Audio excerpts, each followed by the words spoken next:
आज पहली बार ये वीडियो मैं किसी लाइक सब्सक्राइब या व्यूज़ के लिए नहीं बना रहा हूँ। बहुत ही दुखी हूँ इस वीडियो को बनाने में। हम कैसे देश में, कैसे समाज में, कैसे लोगों के बीच में रह रहे हैं। हमारे आसपास, आपके आसपास ऐसे लोग हैं जो किसी के मरने पे, जो हमें बचाने के लिए तैयार है। हमारे सैनिक, उनके मरने के बाद लोग मजाक उड़ा रहे हैं, उनके मरने के बाद लोग हंस रहे हैं और कई प्रकार के लोग गालियां भी दे रहे हैं। बहुत दुखी हूँ, बहुत द्रवित हूँ इस विषय को लेके, और हम सबको सोचने का विषय है कि किस समाज में हम लोग जी रहे हैं। कल आप लोग जब जनरल अपने सीडीएस विपिन रावत जी का जब देहांत होने से पहले भी जब वो क्रैश हुआ था हेलीकॉप्टर, तब से लेके और देहांत होने से पहले भी बहुत सारी खबरें उड़ाई गई। उन खबरों के बीच में जैसे ये खबर आई, बहुत सारे लोगों ने हंसना शुरू किया और ट्विटर पे एक ट्रेंड चलना शुरू हो गया। जो ट्रेंड अपने आप में ये बहुत कुछ कहता है कि हम उन लोगों के बीच में रह रहे हैं, उन राक्षसों के बीच में, उन कुत्ते, उन जानवरों के बीच में रह रहे हैं जिन्हें किसी भी प्रकार से देश से कोई मतलब नहीं है। उनको केवल और केवल अपने धर्म और अपने एजेंडे से मतलब है। मैं बात कर रहा हूँ उस ट्विटर ट्रेंड की जो उसका नाम चल रहा था, जिसपे 66,000 ट्वीट्स हुए हैं।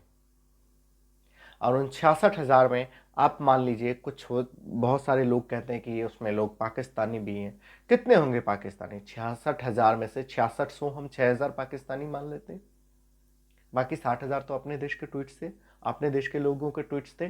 उसमें ये नहीं कहूँगा कि उसमें केवल सबके सब मुस्लिम्स ही थे या एक समुदाय विशेष के थे, एक संप्रदाय विशेष के थे। उसमें अपने भी हिंदुओं के लोग भी बहुत थे जो पार्टी सेंट्रिक थे। मैं आज पार्टी सेंट्रिक वाले विषय में इस वीडियो में बात नहीं करूँगा, वो अगला विषय होगा। परंतु इस विषय को आज हम बात करते हैं, वो विषय जो चला ट्रेंड का। तो एक ट्वीट्स आता है जो कश्मीर के लोगों ने, लोगों ने उस ट्वीट को दिखाया। आपको मैं नीचे लिख के दूंगा वो ट्वीट्स। उस ट्वीट्स में कहा गया है कि कर्म के लिए उसको पे किया गया, जो कश्मीरियों के साथ उसने कर्म किए, कश्मीरियों के लिए गोली मारी, उसके लिए उसको ये कर्म भोगना पड़ा। मैं आप लोगों से ये बात कहता हूँ, ये वही लोग हैं जिनको कर्म में कोई विश्वास नहीं करता। इन लोगों को कर्म में कोई विश्वास नहीं है, ना ये कर्म को मानते हैं, ना कर्म में विश्वास करते हैं। परंतु ये वो लोग हैं जो कहने आ गए जैसी ही घटना हुई कि विपिन रावत को उस कर्मों का, कुछ लोग यहाँ तक कह के आए कि पाकिस्तान एक सर्जिकल स्ट्राइक और एयर स्ट्राइक का जो है सजा, उसके कर्मों की सजा जनरल बिपिन रावत को मिली है। मैं कहता हूं कि वो कब हुए थे, क्यों हुए थे, इस विषय में हम सभी जानते हैं कि आतंकवादी घटनाएं हुई थी। हमारे सोते हुए आर्मियों का क्या वो कर्म था?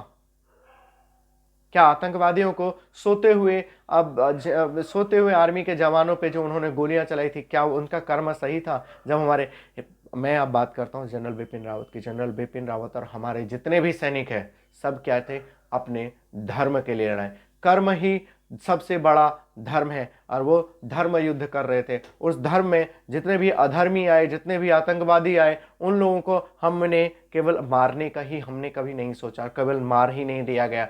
परंतु जब ऐसे सिचुएशंस आए, बात जब हम धर्म युद्ध की करते हैं, तो जनरल विपिन रावत, अपने सीडीएस विपिन रावत जी एक धर्म युद्ध पे निकले थे। और धर्म युद्ध ये कहता है किसी जाति, किसी संप्रदाय या किसी के लिए नहीं होता है, वो पूरे देश के लिए होता है, अपने लोगों की रक्षा के लिए होता है। और रक्षा किससे? जो अधर्मियों से, विधर्मियों से। जब हम बात कर्म की करते हैं, तो उनका कर्म ये था कि अधर्मियों से, विधर्मियों से, आतंकवादी जिसे कहते हैं, उससे हम सब की रक्षा करना। और जब आतंकवादियों की गोली चलती है, एक देश जब दूसरे देश पे अटैक करता है, तो वो किसी जाति विशेष या किसी धर्म को देख के नहीं करता।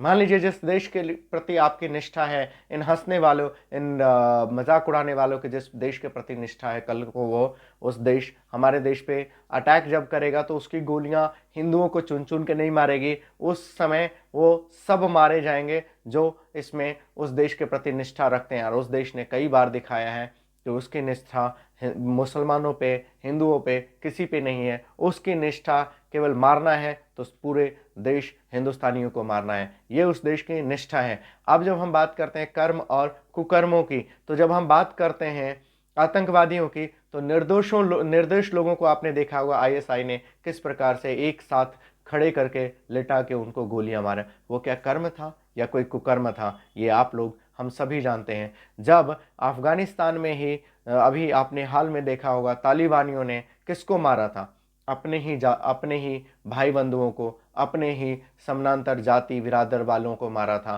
तब वो क्या कर्म था या कुकर्म था, ये आपको तय करना है कि वो उस कर्म को, उस कुकर्म को। मैं कुछ आपके सामने अब कुछ ऐसी बातें बताने चाह रहा हूँ जब हिंदू और मुस्लिम का इसमें भेद, बहुत बड़ा अंतर अपने आप दिख जाएंगे। हमारे देश में कुछ वर्ष पहले ही अपने देश के पूर्व राष्ट्रपति एपीजे अब्दुल कलाम का निधन हुआ था। सभी हिंदुओं ने उसके लिए आंसू बहाया, हम सब ने उनके लिए श्रद्धांजलि दिए थे। इसी प्रकार से एक अपने कैप्टन हमीद भी मारे गए थे, तब हम सभी हिंदुस्तानियों ने उनके प्रति अपनी श्रद्धा जताई थी, उनको श्रद्धांजलि दिया था। किसी ने किसी भी प्रकार का मजाक नहीं उड़ाया था। परंतु जब बाला साहब ठाकरे मरते हैं तो उनके लिए कई लोग गिरफ्तार भी हो जाते हैं गलत टिप्पणी करने के कारण से। जब अमित शाह एक पार्टी के, मान लीजिए वो पार्टी विशेष के हैं, फिर भी जब वो हॉस्पिटल में होते हैं तो बहुत सारे मुसलमानों ने ऐसी टिप्पणियां की थी, अब वो मरे, उसको हम उसके कर्मों की सज़ा मिल रही है, उसको अल्लाह ने ये किया है, उसको ऐसा किया है, ये सब लोगों ने बोला था। और अमित शाह, मान लीजिए एक बार को मोदी हो सकते थे, अमित शाह हो सकते थे, या फिर अपने योगी जी हो सकते थे, वो उनके विषय में इस प्रकार की टिप्पणी शोभनीय फिर भी कही जा सकती थी क्योंकि वो पार्टी विशेष से आते हैं, परंतु वो एक चुने हुए व्यक्ति हैं, उनके लिए भी ये शोभनीय नहीं हो सकता।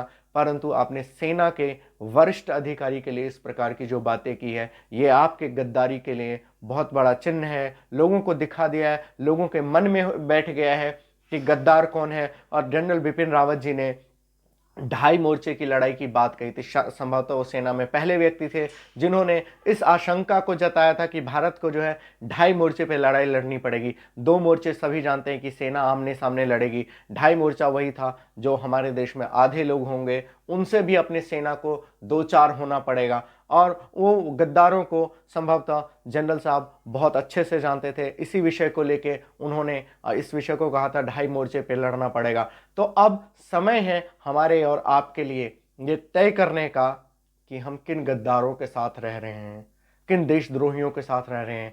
पाकिस्तान में जितने भी नागरिक हैं वो पाकिस्तान के साथ खड़े हैं, ये सभी को पता है। परंतु हम ये नहीं जानते कि हमारे साथ जब हमारे देश पे किसी भी प्रकार की लड़ाई होगी तो कौन आके देशद्रोह, कौन सेना पे गोलियां चलाने लग जाएगा। ये हम सब ने देखा है, कश्मीर में सेना की गोलियां चलती है, उत्तर प्रदेश में भी कई जगह सेनाओं पे गोलियां चली गई, देश के कई भागों में ऐसा होता है। जहाँ भी एक संप्रदाय विशेष के लोग बढ़ जाते हैं वहाँ इस प्रकार की घटना होती है।